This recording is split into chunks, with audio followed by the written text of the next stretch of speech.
तेजस्विनावधीतमस्तु मा विद्विषावहै। ॐ शान्ति शान्ति शान्तिः। Hari Om all and Happy New Year, Shubha Navavarsha to all. See, the idea of a class like Vedanta Treatise, which is the book authored by Swami A Parthasarathy, is that one of the best formats of transmitting education is to have what is known as a discussion group. See, in colleges also we have this professors giving us lectures, which is correct. And in lecture, it is a one-way communication. But when we talk about this knowledge, this is to be absorbed, this is to be reflected upon, and this should bring about a change in our thought process, and that is for purpose for which we have assembled here. And the external knowledge gets transformed into internal wisdom by the process of reflection. Reflection is when we go over that knowledge again and again from various angles, and that is an exercise that we need to do by ourselves on a regular basis, on a daily basis. But once in a week, when we have a discussion group like this, what happens is that it serves a purpose which is much more than reflection. Of obviously, the first and immediate help is that we can have what is known as an atmosphere of satsang. There is no substitute for meeting like in a physical class. That is what is giving us that real taste of a class. But due to the prevalent circumstances, for the past 1 year, we know that almost all the classes by various teachers in various organizations have been conducted through virtual platform like Zoom only. Nothing wrong with it. That is the next best alternative. So in fact, we can use this technology to our advantage also that way. There is a chance for us to reach even people who otherwise we might not have reached. So in that way, we can use it as an advantage. That is one aspect of it. So there is always a collective vibration or atmosphere when there is what is known as this satsang. But in a discussion group, what also happens is that there is a chance for us to clarify, there is a chance for us to go deeper into a particular point, etc. Even though we have taken a particular text, here the text is Vedanta Treatise, so we will try to be as focused as possible in that and go step by step. When it comes to spiritual knowledge, probably we don't follow the logical sequence that other secular knowledges in the world that we follow. Say for example, if you want to study computer science, if you want to study medicine, if you want to study engineering, there is a structured course for it. You go through certain course and then you go through college, then you go through post-graduation, like that there is a structured course. But all of us, when we are drawn to spirituality at some point of time, maybe due to whatever circumstances that force us to, we really do not know how to approach and where to start from. And we may pick up a book from even a railway station, or we may consult our own family members and do something. Whatever be the case, we might not approach it in a scientific way. To the extent that you are inspired, there will be always a answer from the divinity in some form or the other, and that may give us solace from time to time. But it is better that we launch on a program that is much more structured, because it is going to take us step by step towards where our ultimate goal is. So in that sense, a class like this or a discussion group like this can be used as an added advantage also. So obviously for the convenience sake, we have muted everybody in the beginning. But if you have any point of clarification on any point that we talk about, please raise the hand. I think there is a facility there in the Zoom that you can click it, and we can have a discussion then and there. If there is going to be any general question, we can take it up towards the end. Otherwise, as I said, we will try to follow as much as possible. Though we do have our freedom and liberty to deviate here and there because it is an informal discussion here, but we will try as much as possible to follow the thought pattern that is given here. Now, this book, Vedanta Treatise, is a written book. See, this term Vedanta itself is derived from the term Veda plus Anta, which is the end portion of Vedas, which refers to the end portion of Vedas, which is called the Upanishads. So, Upanishads is the source of all wisdom known to mankind. Several thousands of years back, the rishis have unearthed this wisdom. It was all given in the form of the preceptor to lineage, that sort of a parampara, and the whole truth was given in the form of a very pithy and a small statement like Tattvamasi. Tattvamasi means that thou art.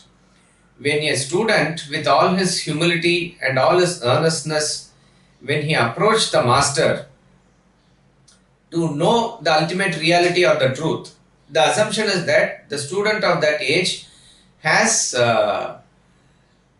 prepared himself well. He has finished probably all the karma that is required. Now he is charged and energized about knowing the truth ultimately and taking all risk.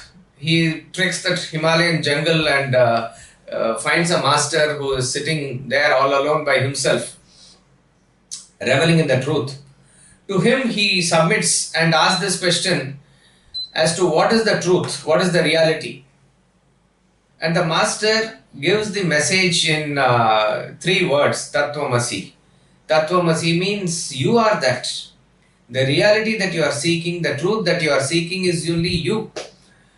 And that was all the help that was given. And probably the course was over, the knowledge was over. The onus was upon the student to take that statement, work on it, think about it, reflect, and find out the reality for himself.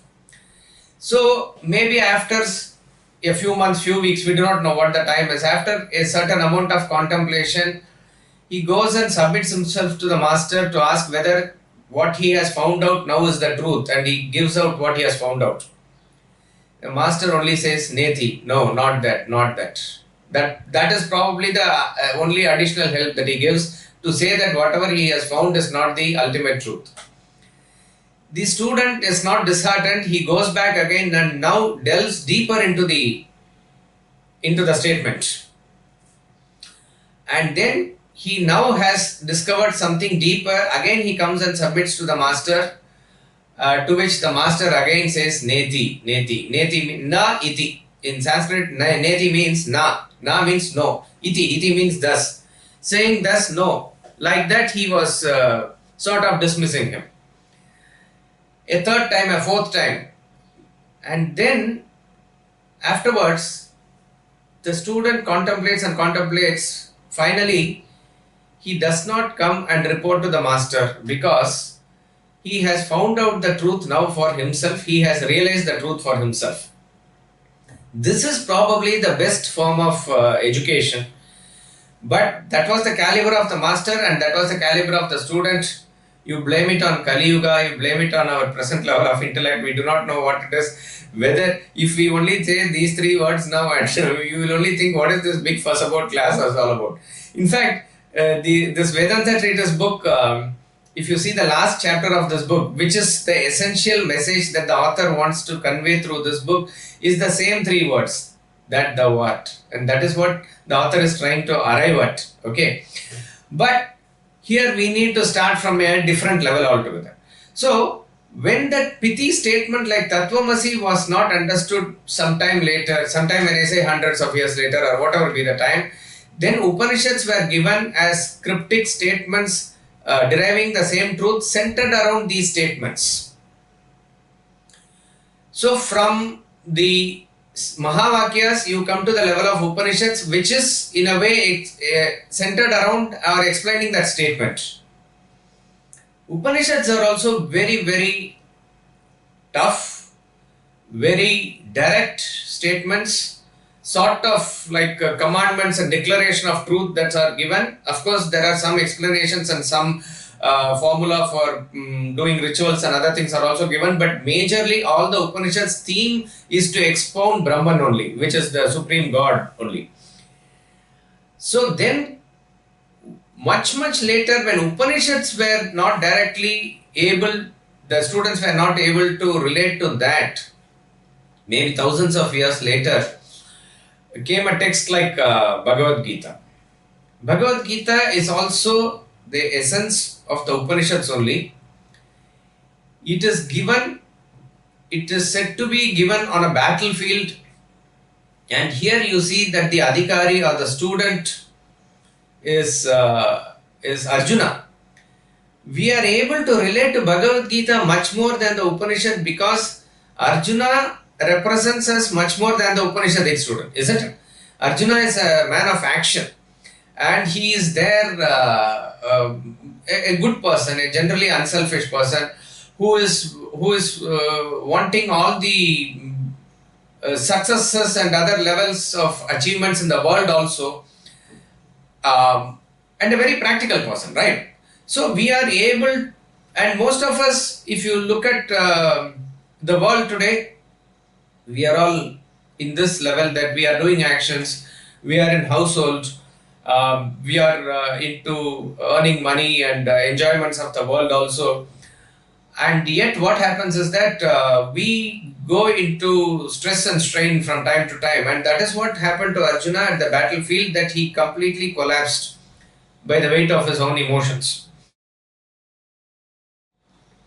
With Arjuna as the student, Adhikari, Krishna derived the entire message of the Upanishads only and gave it in the form of 18 chapters of chaste philosophy there.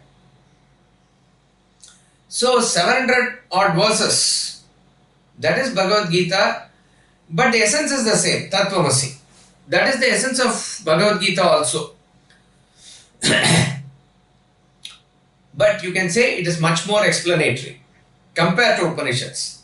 You have a chapter dedicated to each and every yoga, like that it is. You have the Bhakti Yoga, you have the Jnana Yoga, you have Karma Yoga, so many ways. And traditionally people also say that the first 6 chapters give an essence of what is known as Tvam. Tvam means you. The second 6 chapters give an essence of what is Tat. That means that. The third 6 chapters reconcile these two and says that thou art. Like that it is. Also in another way they say first 6 chapters is expounding in complete what is known as the karma aspect of the discipline. The second 6 chapters lay more emphasis on bhakti aspect of it, and the third 6 chapters give the essence of the jnana aspect of it. So like that we see that this is an elaborate text which covers probably the entire Vedanta philosophy, given probably 5000 years ago, and that was able to bring the Upanishadic knowledge to all of us. Even in the time of Krishna, you see that he is giving the same knowledge to other people like Uddhava, and Uddhava Gita is also a very famous portion in Bhagavad it comes. But Bhagavad Gita is much more famous than other Gitas or other forms of knowledge, mainly because of this factor that a sort of a Rajasic person with a man of action, also having some higher values, that sort of a adhikari who is able to relate to this knowledge is much more what you call sort of, we will be able to relate to him, we will be able to identify with him. So probably Bhagavad Gita is still much more a popular text than any other Vedantic text. Now, from the Upanishad time to the Gita time, and then many centuries later, Bhagavad Gita itself was very difficult for people to relate to directly. Then Adi Shankaracharya came, and from him and downwards many acharyas from various sampradaya. Sampradaya means various traditions. Ramanujacharya was there, then Madhvacharya was there, then Vallabhacharya was there, various other acharyas were there in different traditions. All of them took these texts as the core texts, the texts like Upanishads. Upanishads is the ultimate source of all. Then Bhagavad Gita. And then what is known as this Brahma Sutra. Brahma Sutra is Brahma Sutra is also is authored by Vedavyasa. Sutra means they are pithy statements which are derived as formula given as the ultimate truth, having gone through all the processes. Okay. So that is why in the traditional way also it is said that the Brahma Sutra has to be read at the very end. Okay. So the Bhashya or the commentaries were written by Adi Shankaracharya for what is these three canonical texts are known as this Prasthanatraya. Prasthanatraya means the tripod on which the Vedantic knowledge stands. There are thousands of other maybe literature also, but these three form the main core or the base from which everything else is derived, we can say. Okay. So then so commentaries were required on Bhagavad Gita many thousands of years later, and it is, I would say, the great compassion and great work of Adi Shankaracharya and other masters who were able to see, because when you see the terms that are used in Bhagavad Gita and the way in which it is expressed by Krishna and Arjuna in the form of a conversation, maybe people were not able to relate to it. Maybe the way in which people's outlook and how they related to action and the world itself underwent a change. Post Mahabharata war, there was a dynamic change in the structure of the society also. There was much more emphasis on worldly karma, which probably was not the case in the earlier stages. There were that also, but that was combined with the Smartha karma only. Smartha karma means the karma that is given in the Smritis also, like that it is. But you can say it is because of Kali Yuga, it is because of deterioration of intellect, whatever be the case.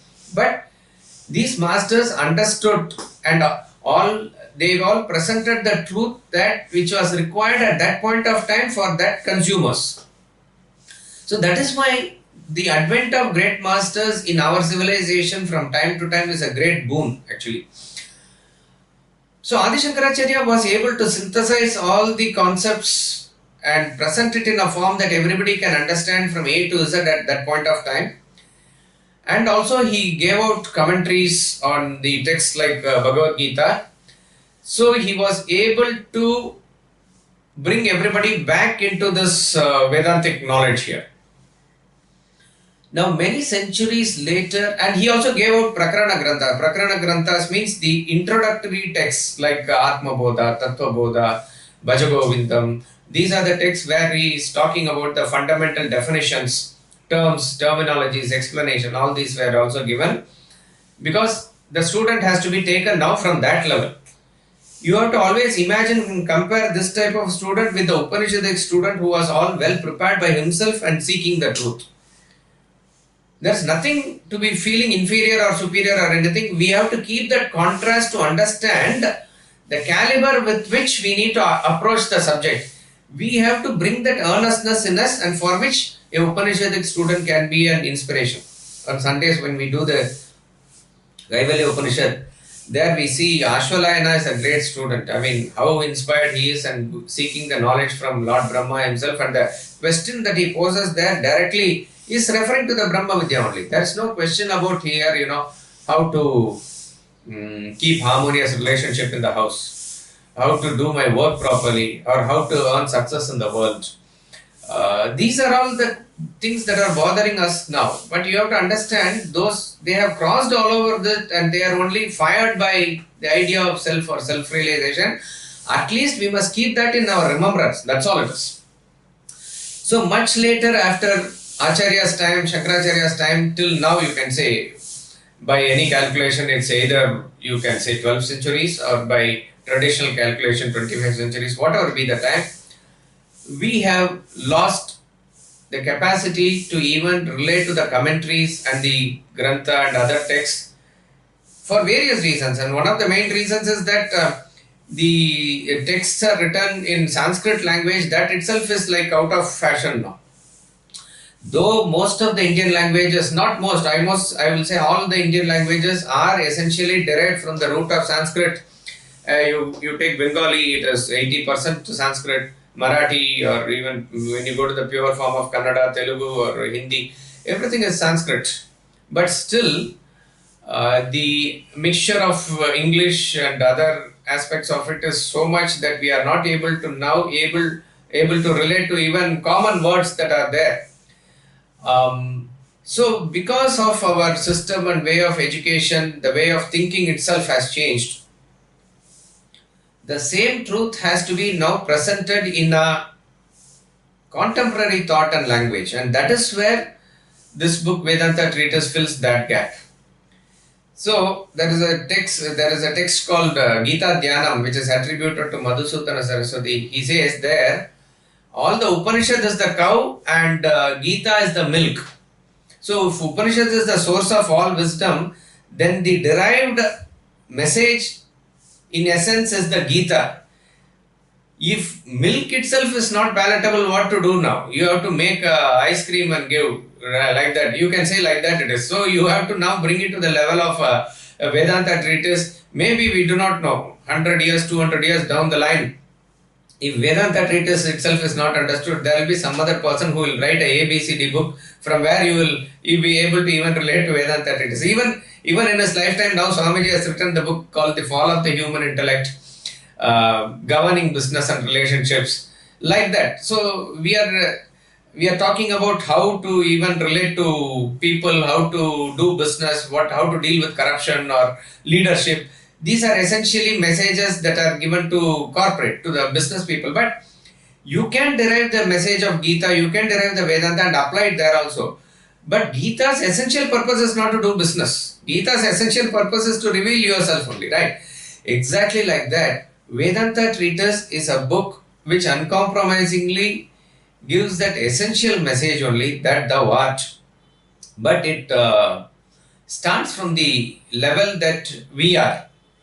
The knowledge should proceed from known to the unknown. So it has to introduce Vedanta to a layman from that perspective, and then slowly it has to take him hand to hand, shoulder to shoulder, and lead him to the greater truths and higher sadhana.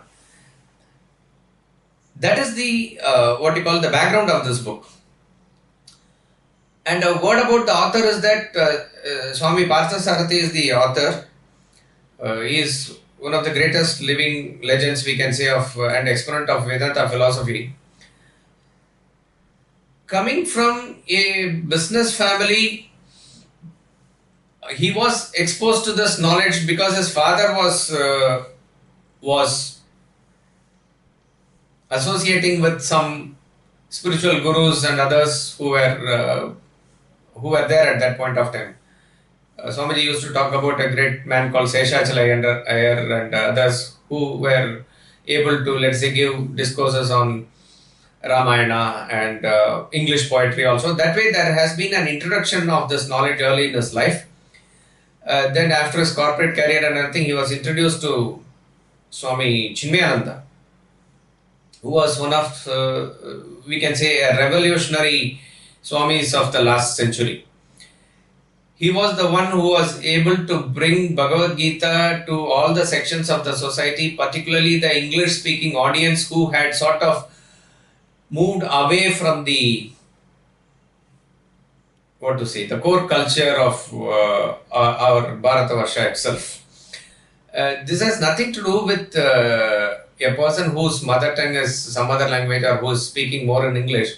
What happened was the system of education which was introduced by Macaulay and others in this country was able to sort of break the backbone of the culture and civilization, which ought to be part and part of our education system. So the most deracinated amongst our Indians were the sort of the English speaking elite who were very happy to imitate the culture which was not in our way of life. See, there is nothing wrong per se in learning whatever is there in the East or West. But there is a core thought and a core thing which is inherent for our civilization. If you take the fragrance of spirituality out of India, it is like an empty vessel. There is nothing for us more to pursue as a civilization. And this is a unbroken civilization for thousands of years. And this is the essence. The essence is Vedanta. So when they were sort of moving away from it, here was a Swami who was attacking them in their own language, but bringing that thought. So that was the great, our Paramaguru Swami Chinmayananda.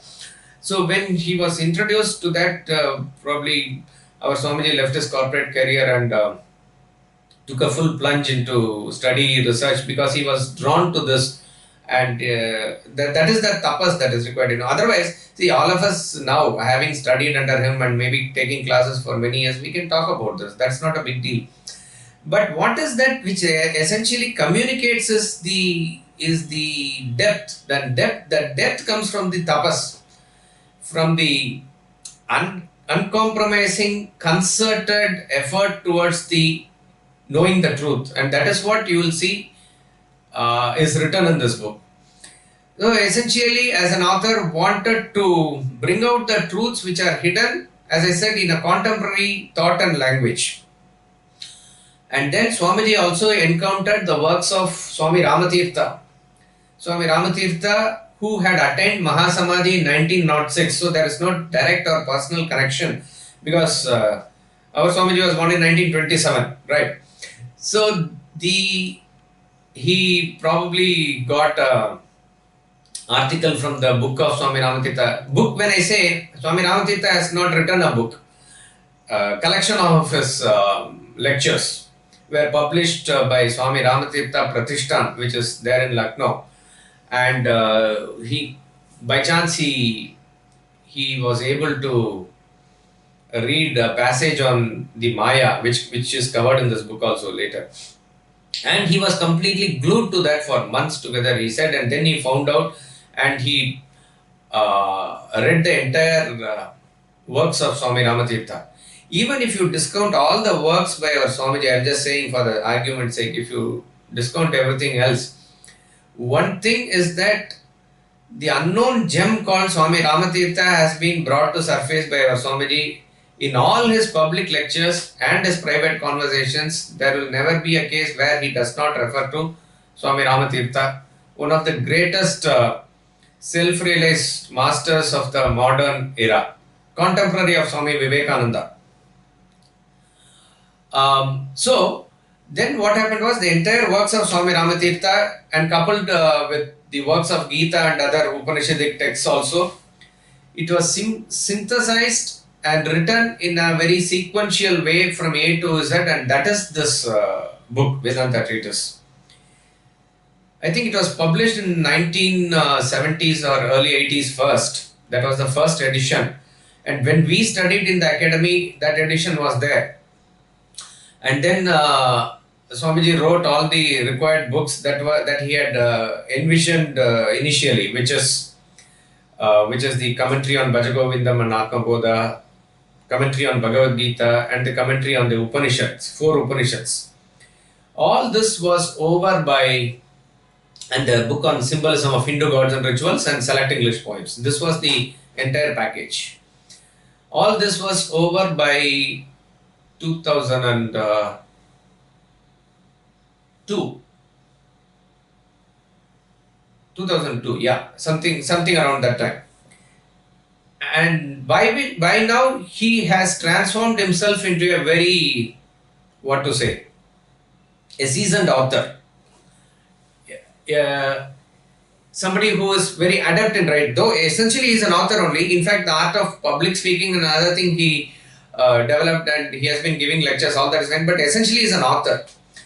To sit in a place and write is not easy, and that has been his forte. He has been totally an introverted person.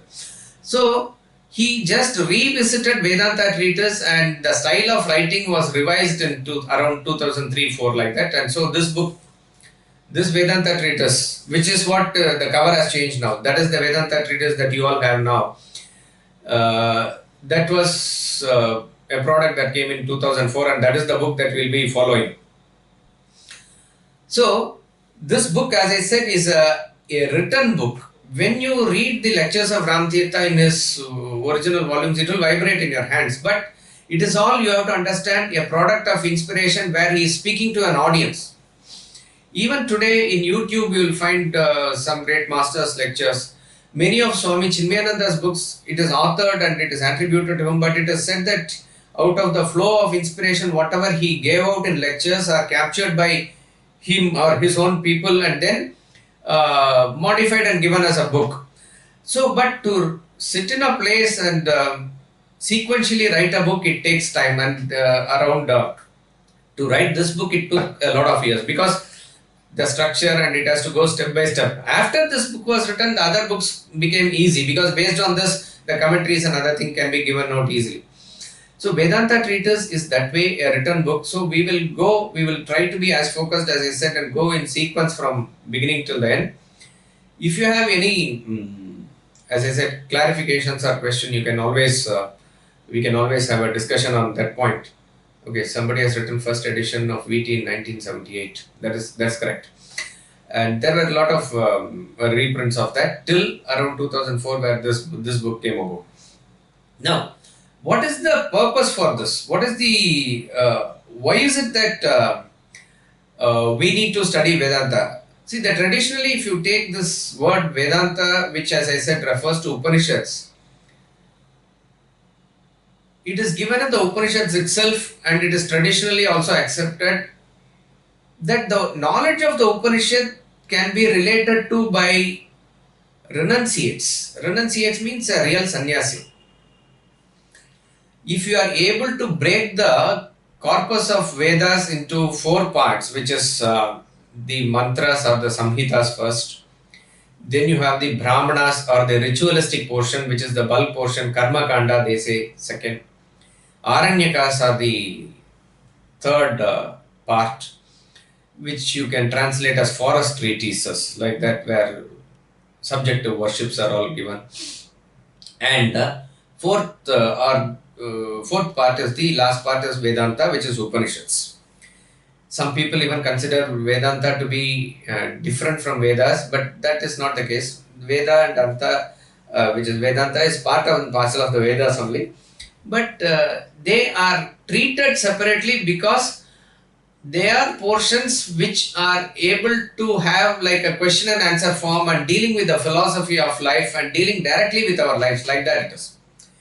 When you take Brahmana, Samhita and all, not much emphasis is given on meaning. You have to learn it, you have to chant it, you have to do adhyayan, you have to do rituals out of it. These were the things that were mostly associated with it. But traditionally, in the Guru Parampara, in the Guru Shishya Parampara, Vedanta or Upanishads is always taken for knowledge, for the purpose of transaction, discussion, and in unbroken lineage, therefore, it is maintained till today. What is interesting is, there are, it is said that Vedavyasa codified the 4 Vedas and gave it to 4 disciples, and then further into various shakas or branches, at least by which each and every society or family, they are able to maintain that Veda, right? And it is said that Samaveda had Sahasra Shaka. Sahasra Shaka means thousands of shakas.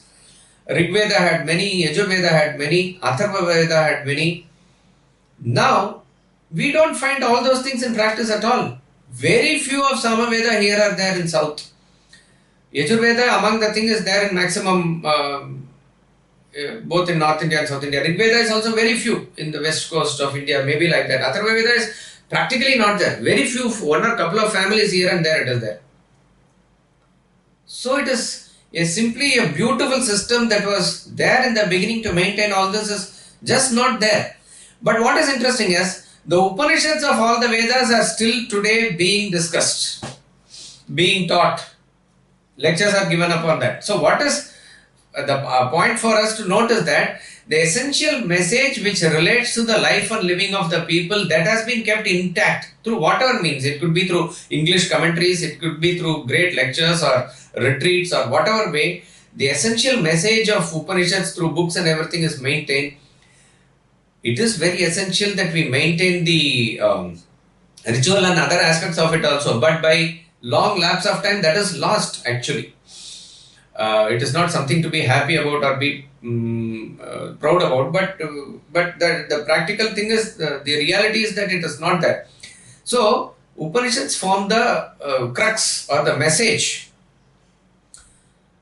The first stage of life when a person is a student, brahmachari he is just taught these mantras. The Samhita part he is able to relate to. As a householder in the second stage, which is called as a grihastha, you are supposed to do the rituals according to the prescriptions that are given there. That is the karma kanda. So householder's role or the household itself becomes a laboratory where you do experiments, where you are walking the path along with the wife, with the partner. She is called as Sahadharmacharani. She walks along with you in the path of dharma. That is the time you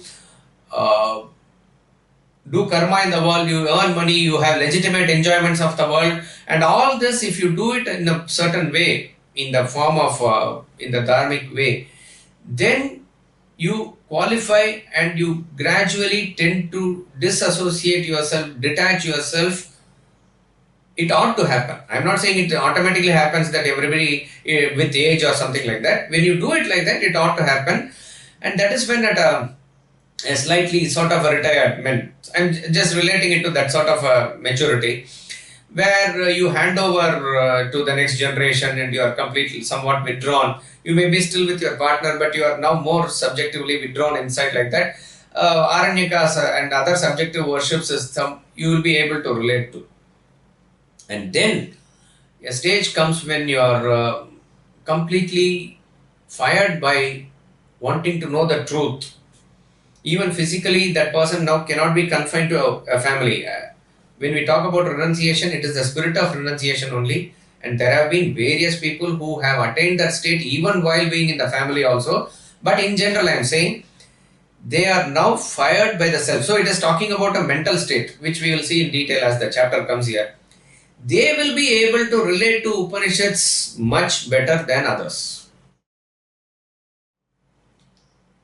The question will arise, even in Upanishads, don't we see some young students? There is a great Nachiketa who is always considered as the ideal student of Upanishads, who is a young boy. There can be a couple of other examples also like that it is. These are more of exceptions than the rule. If a person is able to get that fire very early in his life, I mean, our prostrations to him. He is a great soul. He is blessed, as it were. Otherwise, for the majority of the people, the maturity they have to get through karma, through finishing of their duties. Again, I am saying just by doing action, maturity is not guaranteed. It is coming through knowledge only. But if you are able to relate to the worldly experiences in the proper way and gain that understanding, and then you are able to plunge into knowing the truth, that will resonate with you more. Why this point is emphasized in the beginning is, by the way of reason and logic and the scientific way that the Vedanta is given nowadays, not just our book, our Swamiji, I am saying, there are, you turn to YouTube, Vedantic lectures are the maximum, and particularly our Advaita Vedanta, you will find thousands of lectures and thousands of masters, thousands of ways in which it is presented. And even without traditionally attending to a Gurukula or studying under a master for some years or somebody, even by your own Googling research, and if you have some science and maths background, you will be able to relate to what is given in even the highest level of Parsi as to what is consciousness and what is karma and what is Maya and perception. You can always relate to these terms in a very scientific way.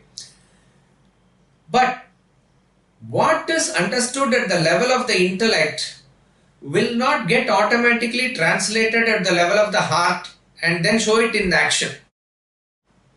Vedanta is an experimental science. You know something only when you live it.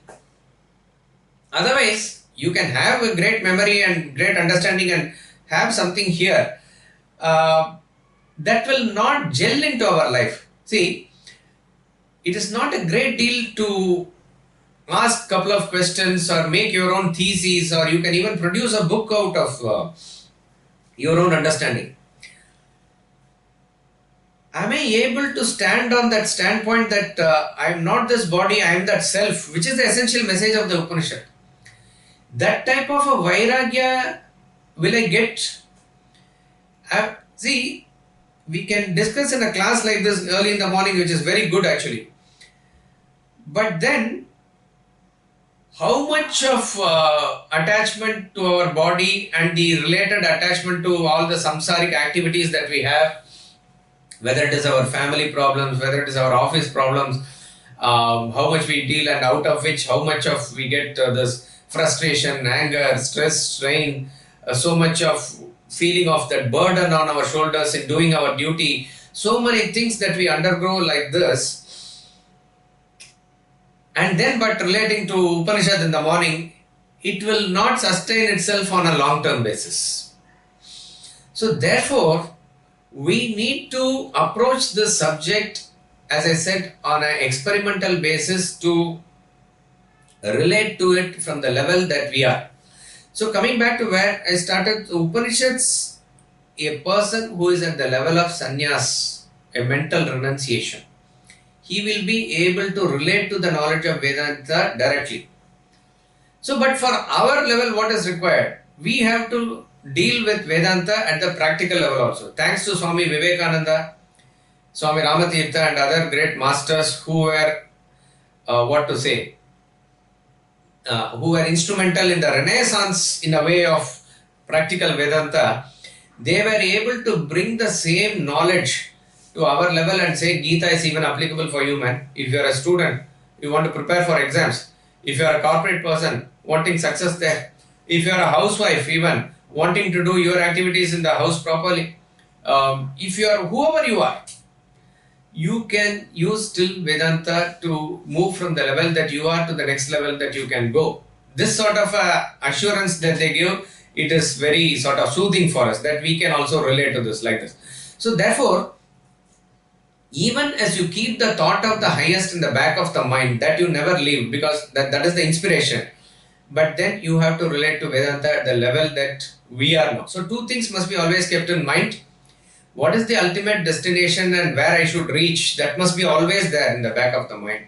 Second and most important thing is also, where am I now and what is the next step that I should take? This is also practical. Otherwise, we'll be floating in the balloon somewhere but not do the things that is required of us at this point of time. So Vedanta Treatise therefore starts from the basics, like that it is. See, the contradictions of life is that, what is this contradiction? Contradiction means apparent contradictions. There are certain things in this world, functioning of this universe, functioning in our own life, which we don't understand really as to why it is so. For example, a benefactor who is wanting to do good to us, who really ends up doing good to us, he is apparently harsh in his behavior. A person who ends up doing something wrong or bad to us is like a friend. See, the friend is also not vicious, but let us say he introduces us to a smoking habit or something like that. And he says there's nothing wrong with it. Most of us get used to these habits only by the influence of a friend, wanting to prove something to him or something like that. We start, not because of a taste for cigarette or something. There cannot be a taste actually. Drinking or any habits for that. But what does this friend, who is really your friend, who wants to be actually, who is intending to be good to you only, and smiling all the time and helping you, like a person who even helps you, like who is a real friend. In our school days we have seen, who maybe shows the answer to you in the examination hall also, right? He's a real friend, we think, because he's helping you. But imagine if that is a friend who has shown you all the answers and he has actually not allowed you to study properly. And when the time comes where you have to face the exam all by yourself, he is not there. He is not going to help you. And if probably that friend had left us to defend for ourselves, we would have not liked him at that point of time. But we would have struggled and learned the knowledge by ourselves. Isn't it? So, one who is apparently friendly ends up doing harm to us. One who is apparently harsh ends up doing good to us, like a good teacher or our own parent or something like that. This is a contradiction. We are going to see in the first chapter, those who have money, who are more productive, they have lost their peace of mind relatively from their own admission. More and more money and wealth comes into your life, you are not able to maintain that peace. On the other hand, generally people who are poor, generally people but no activity, no productivity, they are having a smile on their face, they are okay by themselves. This is a contradiction. This is not a law, please. But generally we see two sets of people like this. Similarly, whatever is bringing us real happiness, true happiness, the true happiness starts like a poison. Getting up early in the morning and studying, that's a poison. Getting up early or doing yoga and other exercises is also a poison. It's not very palatable. Lazing in bed is very palatable. It's very easy or very soothing in the beginning. But in the long run, we know that doing exercises is not just beneficial, it is enjoyable also. So whatever is really giving us pleasure in the long run starts off like a poison. This is a law. But what starts off as nectar ends up as poison, like lazing in the bed or drinking a bed coffee could be nice, but you end up in bed permanently. That's all it is. You'll be there all the time. So it starts off very nicely but goes into this. This is a contradiction. Why it is, we do not know. Like that, the highest rung of the pyramid in the evolution of beings is considered to be the human being.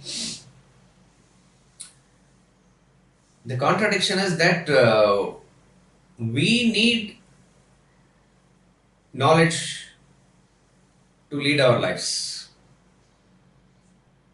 Animals, plants, they don't need to go to school. They don't need to learn any knowledge. They are given this from the birth, as it were, by nature. Computerized way of life is set for them. So they don't have even stress management seminar or a time management seminar or anything like that. They don't need it. When we were talking like this in a Rotary Club or something many years back, one person said genuinely, sir, it is not correct. Even animals also go through stress.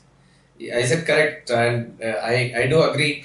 And I asked him, can you give some examples which animals go through stress? He said, yes, sometimes some of the pets, they go through stress.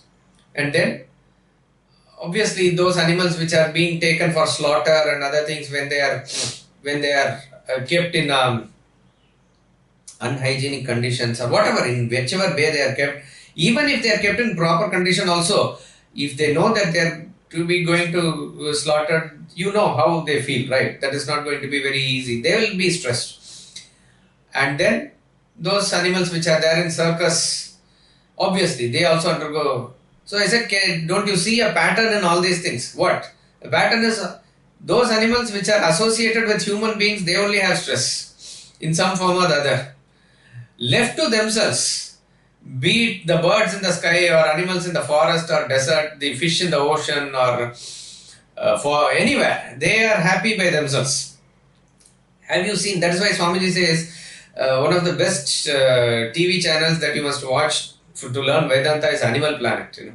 You see the nature in its pristine beauty as it is. You see, millions of zebras are going, millions of wildebeests are going.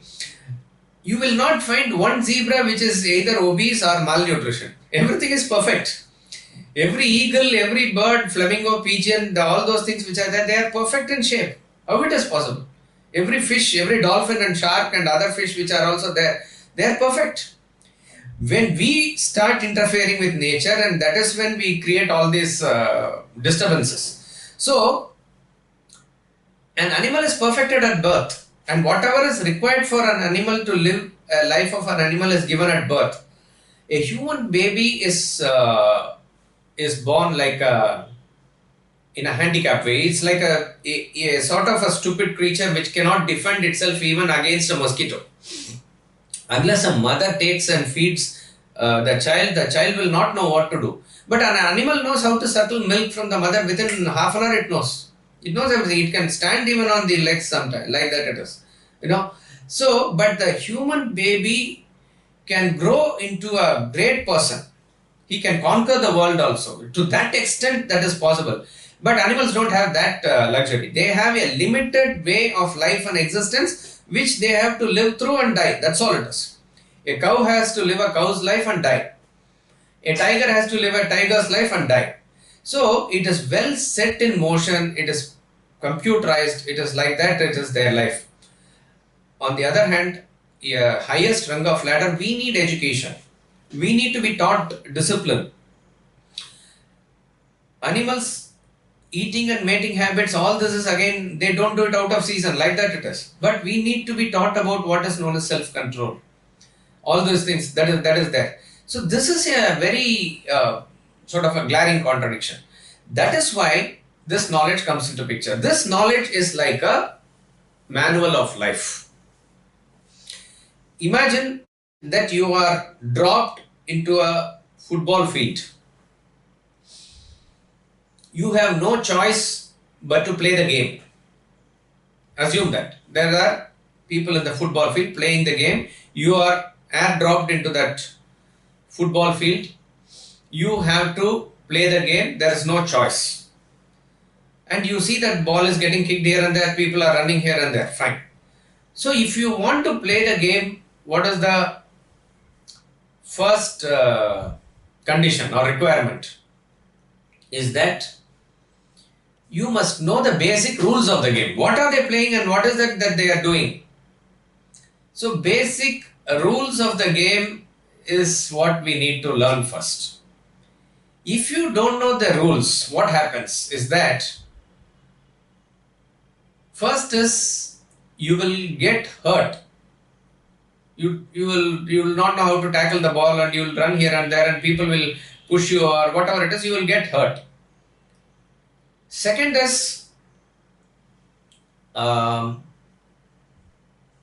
will not enjoy the game. After a while it becomes boring and people are doing whatever they are playing and you do not know what to do. They are sitting watching here and there. It will be very boring. Third is you cannot definitely score a goal and win the game. That's not possible. Exactly like that. You are asked to play this game of life in this great field of this world. You have no choice, but you have to play this game. Where will you go if you want to escape? Can you go anywhere outside this world? Not possible. Even if you go to run away to Himalayas, it's still part of the world only, right?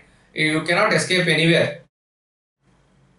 So better know first the rules of the game. This life that is being ordained for us is also following a beautiful pattern and rule, and that is what actually this knowledge is exposing us. Actually, it is following a beautiful pattern. So therefore it is a cosmos that is functioning here, not a chaos.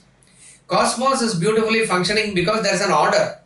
An order is there because there is a law functioning. So therefore the law is there means there are rules, there are various principles which are governing this. And one of the names that we are going to see in is for Vedanta is also Sanatana Dharma. Sanatana Dharma means eternal principles. So the eternal principles that are functioning, which form the basic stuff of Vedanta, is the rules. So know the rules first. If you know the rules first you will protect yourself and you will not get hurt here and there. Getting hurt here and there is not just physically, I am just saying it as the mental stress and strain, knocks and shocks, all this that comes as a hurt for us. So first you can just protect yourself, like that it is. Second is that you don't get bored by life. How is life? You genuinely say, wow, it is worth living, it is enjoyable. You look forward to the next day morning because you have something to do and contribute. That sort of chalta hai and all those things should not come out of our mouth. So that is called as what is TGIF. They say, no, thank God it's Friday. From that to thank God it's Monday. To that extent, the change must be there, that you look forward to life. That is the enjoyment aspect of life in the true sense of the word. And third is obviously, then only you know the purpose, and you can achieve the goal of life also. So essentially, even in football, though the rules and other thing, a ultimate aim of football is to put that goal, the ball in the opponent's goal, right? That is what the game is for. Exactly like that. I'll leave you with this thought today, that it is said that there are various goals in life. Various people can have various goals in life. But Vedanta says there is only one goal of life. There can be various goals in life, but there is only one goal of life. So starting from that, exposing us to that goal of life, Vedanta is trying to pull us from the level that we are. So what is that goal of life? We'll see in the next class, and we'll begin. Since we are in the text, we will just go through the preface portion of it. We will listen to Swamiji's reading of the first couple of paragraphs. Vedanta Treatise, the Eternities. Preface.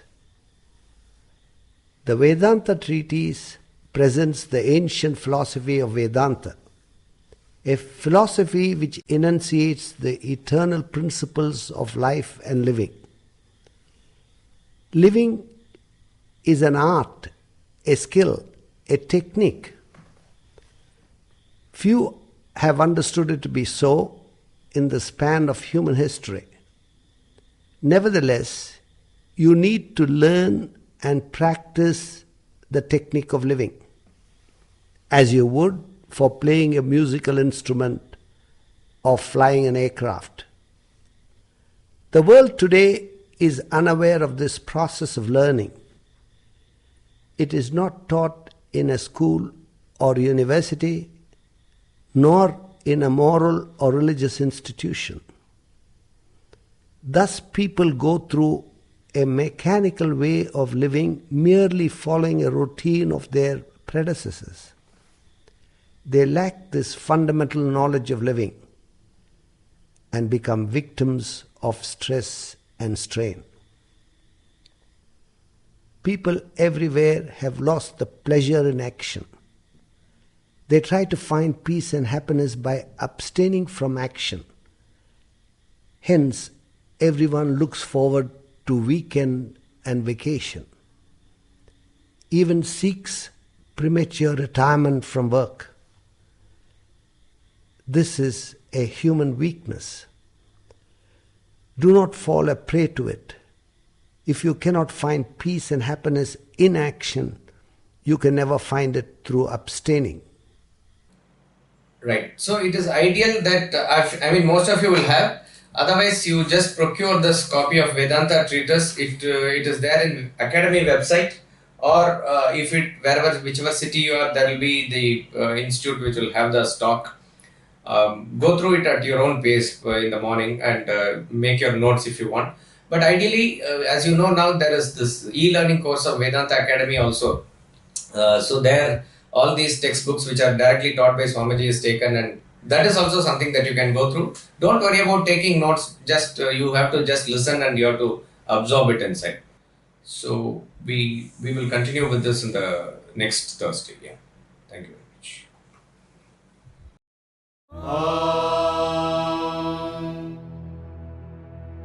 Poornam Adah, Poornamidam, Poornat Poornamudachyate, Poornasya Poornamadaya Poornamevavashishyate. Om Shanti Shanti Shanti.